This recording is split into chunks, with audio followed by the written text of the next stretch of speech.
Oke, kali ini saya akan menjelaskan tentang uji hipotesis satu sampel. Nah, sebelumnya saya ingin mengingatkan kembali terkait beberapa materi yang telah saya sampaikan minggu lalu, ya, atau sebelumnya. Yang pertama, terutama terkait langkah-langkah uji hipotesis, saya harapkan teman-teman masih ingat. Yang pertama, kita harus merumuskan dulu H0-nya. Ya, H0-nya harus kita rumuskan dulu, baru H1-nya, H1 atau H alternatif. Kemudian yang kedua, kita tentukan uji statistiknya. Yang ketiga adalah menentukan alfa dan titik kritis. Yang keempat, menghitung nilai statistik. Dan yang kelima, membuat kesimpulan. Nah, merumuskan H0 dan H1 atau HA kemarin sudah sempat kita bahas, ya. Kemudian menentukan uji statistik. Dalam menentukan uji statistik itu ada beberapa hal yang harus kita pertimbangkan. Yang pertama terkait jenis atau skala pengukuran data, ya. Nah, ini ingat kembali bahwa data kita itu ada yang data interval, ada yang data rasio, ada yang nominal, ada yang ordinal. Nah, itu akan menentukan uji apa yang akan kita pilih. Kemudian pertimbangan yang kedua adalah distribusi data, ya. Data kita seperti apa? Lalu tujuan analisis kita akan seperti apa? Tujuannya apa? Apakah hanya akan membandingkan atau kita akan melihat korelasi hubungannya? Kemudian banyaknya jumlah sampel, termasuk apakah itu bebas atau berpasangan?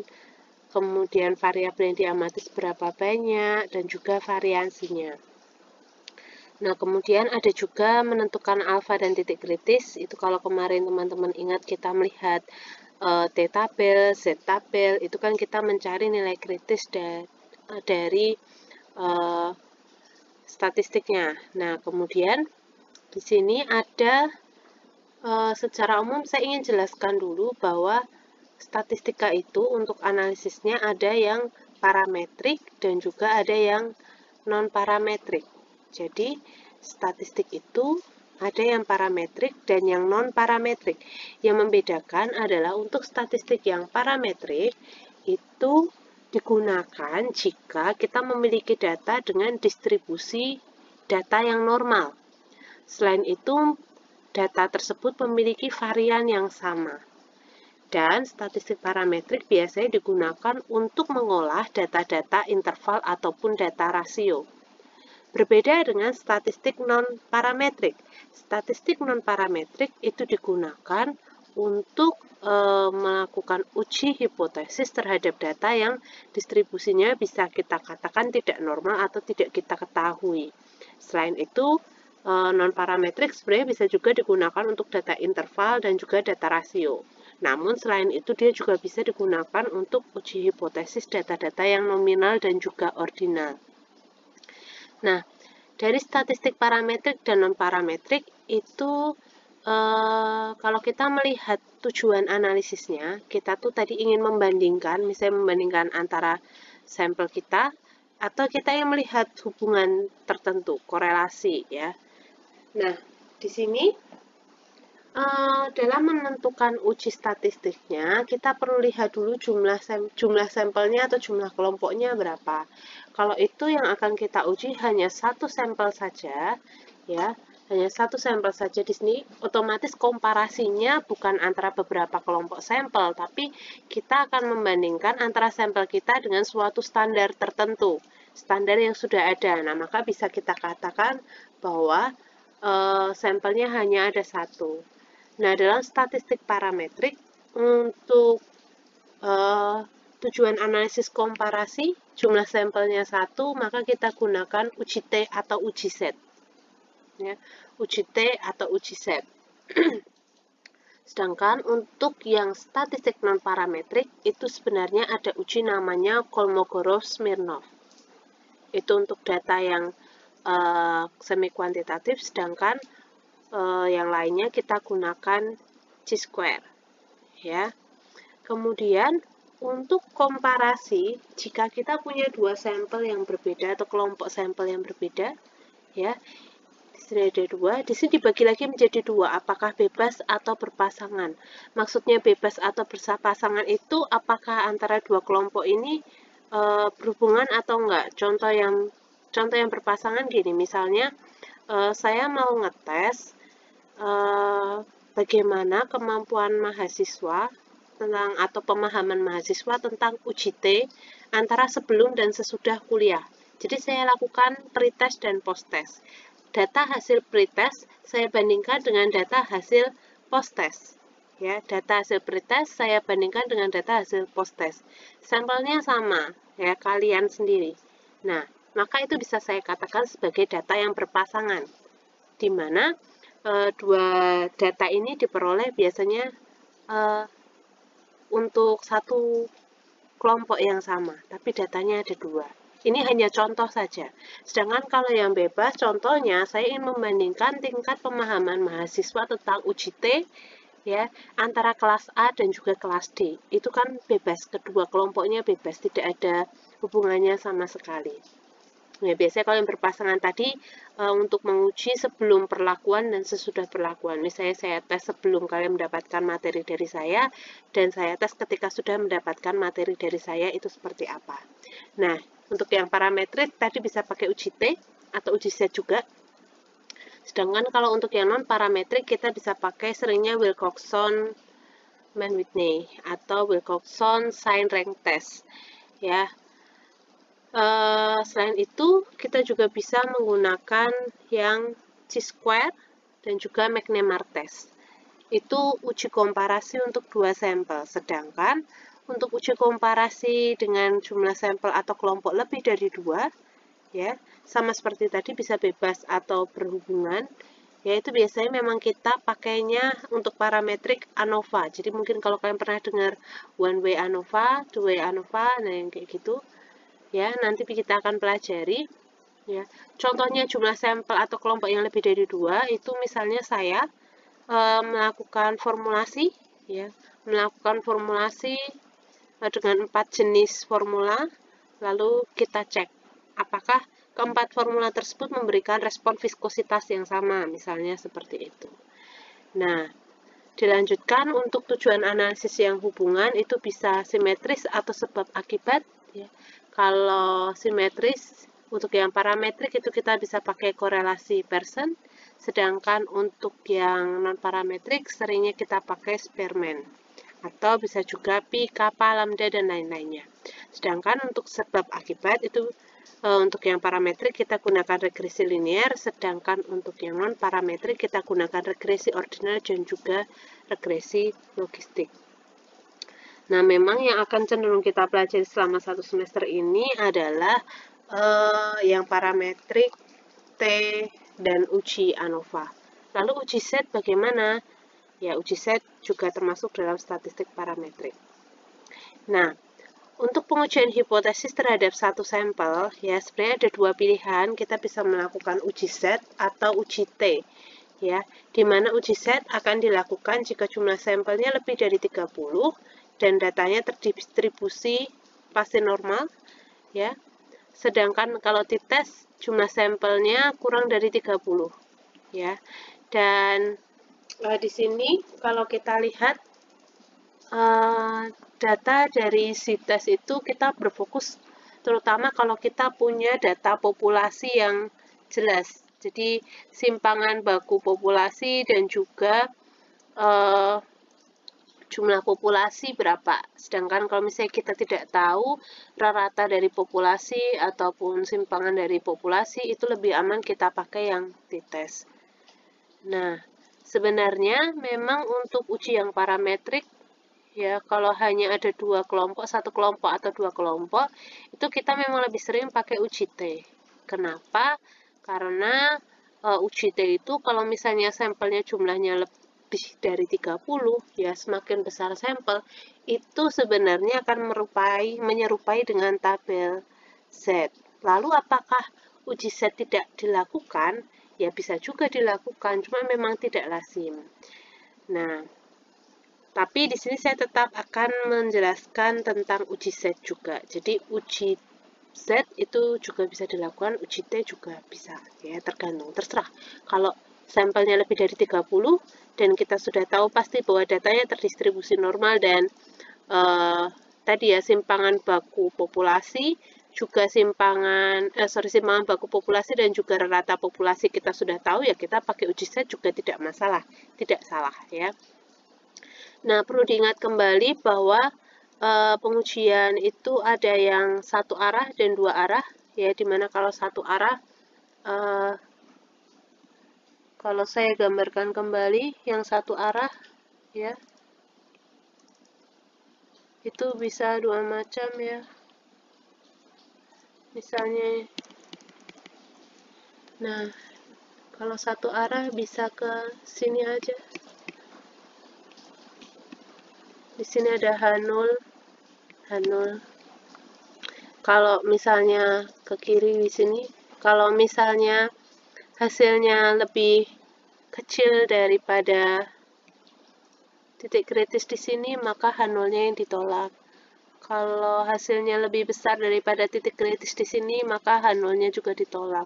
Tapi kalau hasil perhitungan uji hipotesis kita nanti hasilnya ada di sekitar sini, berarti H0-nya diterima. Sedangkan kalau dua arah, kita ingat lagi, ya, kalau dua arah,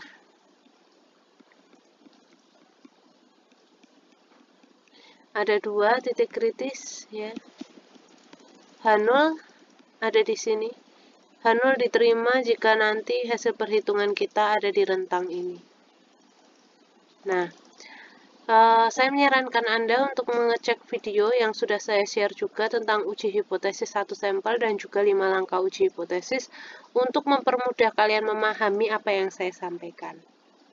Nah, sekarang kita langsung masuk ke contoh soal aja. Di sini kita punya mesin filling. Ya, mesin filling ini punya rata-rata hasil pengisian ya sebesar 5,01 plus minus 0,21 ml. Itu untuk filling injeksi. Nah, ketika ada mesin filling injeksi yang baru, kemudian diambil 100 sampel, kita ingin lihat sebenarnya apakah mesin filling yang baru itu punya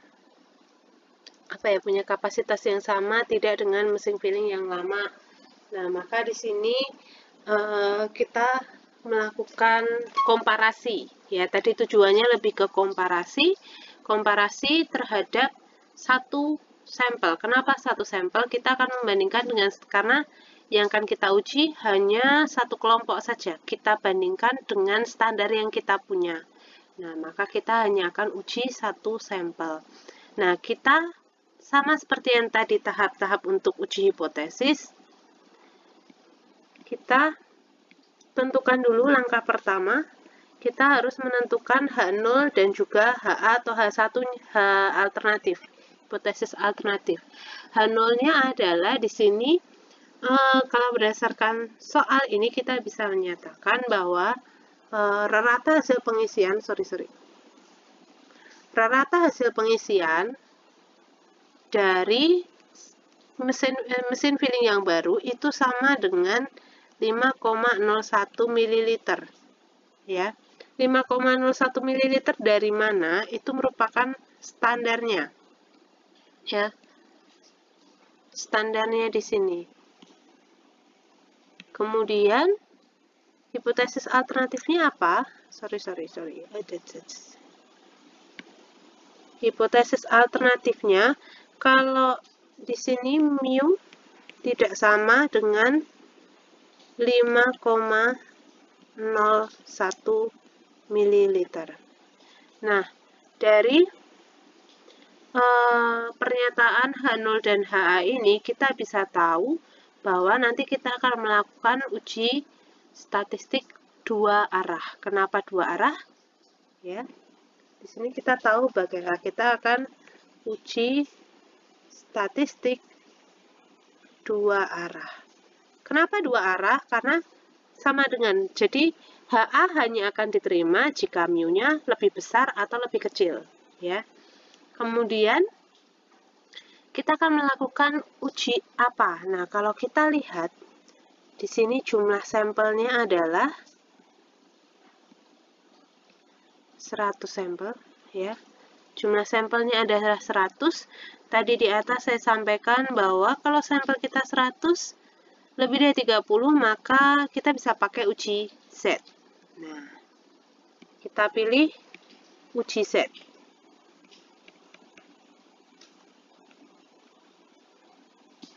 Uji Z. Nah, uji Z ini ya, kalau kita misalnya buatkan dalam grafik ini,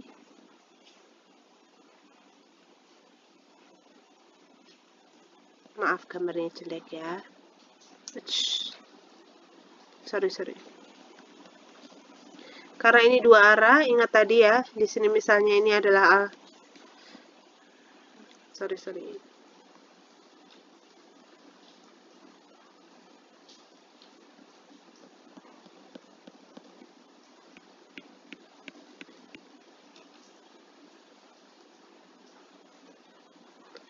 Nah, ini merupakan batas atas dan batas bawahnya. Ini merupakan H0.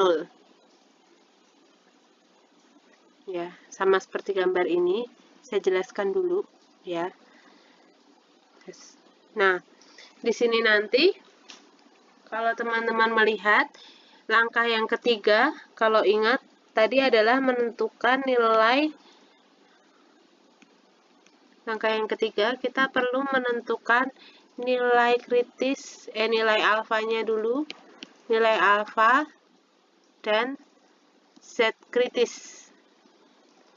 Kalau misalnya yang kita gunakan uji T, maka yang dicari adalah T kritisnya berapa. Nah, untuk nilai alfa itu bergantung pada taraf kepercayaannya. Nah, misalnya di sini kita gunakan taraf kepercayaan 95%, berarti alfanya, kalau alfanya di taraf kepercayaan 95% itu adalah 5%. 5% kalau persennya dihilangkan jadi 0,05, itu adalah nilai alfanya. Nah, karena ini nanti akan dilakukan uji statistik dua arah, maka di sini kita bagi dua alfanya. Alfanya kita bagi dua. Untuk di sisi kanan dan sisi kiri dari H0-nya. Sehingga titik kritisnya nanti adalah 0,025 untuk masing-masing di sisi sini dan sisi sini. Lalu apa yang harus kita lakukan setelah kita memperoleh nilai alfa? Nah, kita perlu cari nilai Z kritisnya. Nilai Z kritis ini kita lihat di tabel Z. Ya, kemarin diingat kembali bagaimana kita mendapatkan nilai Z kritis. Nah, ternyata kita peroleh nilai Z kritis dari tabel itu untuk taraf kepercayaan 95% adalah 1,96. Sehingga di sini bisa kita nyatakan ya, di sini adalah 1,96 minus 1,96 dan di sini adalah plus 1,96.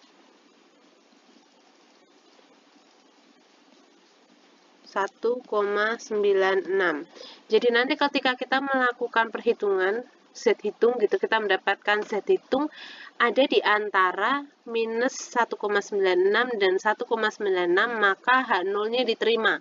Sedangkan kalau nanti kita hitung hasil Z hitungnya kurang dari minus 1,96 atau lebih dari 1,96, maka H0-nya yang ditolak.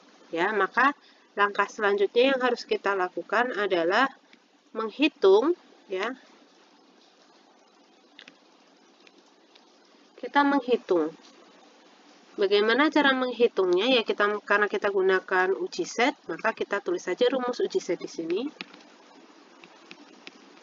X bar minus kecoret.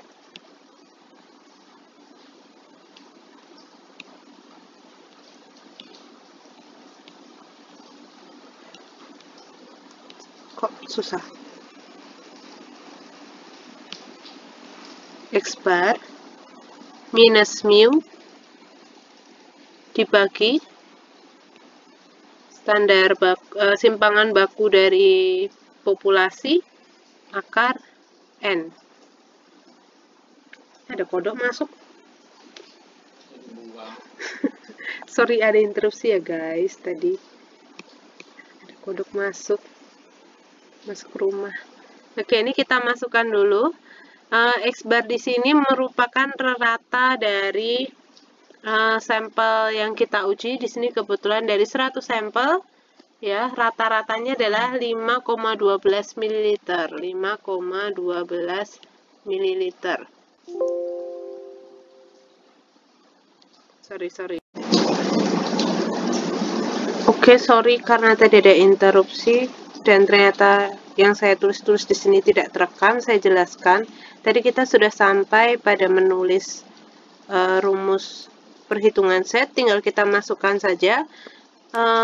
X bar ini merupakan rata hasil pengisian 100 sampel mesin filling yang baru, yaitu untuk pengisian 100 sampel dari mesin filling yang baru dikurangi dengan mu. Ingat, mu tadi adalah rata dari standar kita.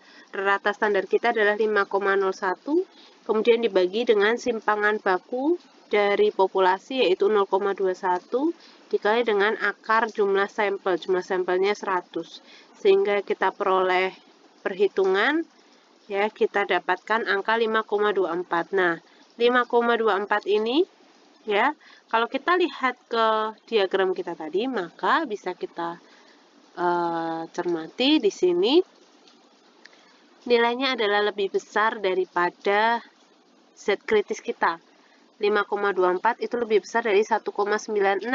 Karena lebih besar, maka dapat kita simpulkan Z hitung itu lebih besar daripada 1,96. Maka H0-nya ditolak. Sedangkan kalau misalnya hasil ini tadi kurang dari ada di antara minus 96 sampai 1,96, maka bisa kita nyatakan H0-nya diterima. Tapi yaitu karena ini lebih besar daripada 1,96, maka H0-nya ditolak dan H1 diterima. Bisa kita katakan mesin filling yang baru itu memiliki kinerja yang berbeda dengan mesin filling yang lama. Ya. Demikian penjelasan saya, semoga bisa dimengerti. Terima kasih.